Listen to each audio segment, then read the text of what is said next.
विठ्ठला पांडुरंगा, आहेस खरा न बोलता पाठीशी राहणारा रक्षण करता, नाहीतर एकमेकांवर धावून जाणाऱ्या त्या मोठ्या मोठ्या माणसांच्या गर्दीत माझं काय झालं असतं.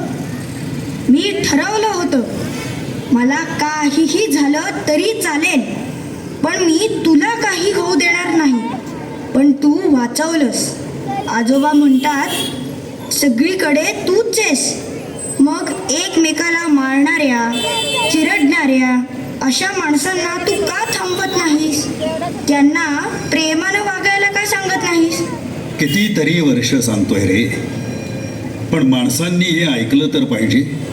पंढरीनाथा, तू बोललास.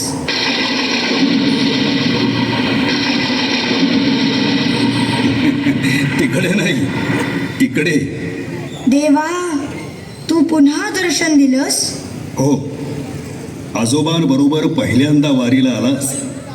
दर्शन रांगेतून मला भेटलास, पण तेव्हा बोलायला वेळ नव्हता. देवा, तू म्हणालास तू माणसाला कित्येक वर्षांपासून चांगलं वागायला सांगतोयस.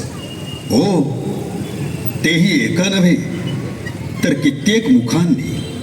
माणसाला सद्भक्ती, सदाचार, संयम आणि सुसंस्कृतीचं जीव तोडून मार्गदर्शन करतो आहे.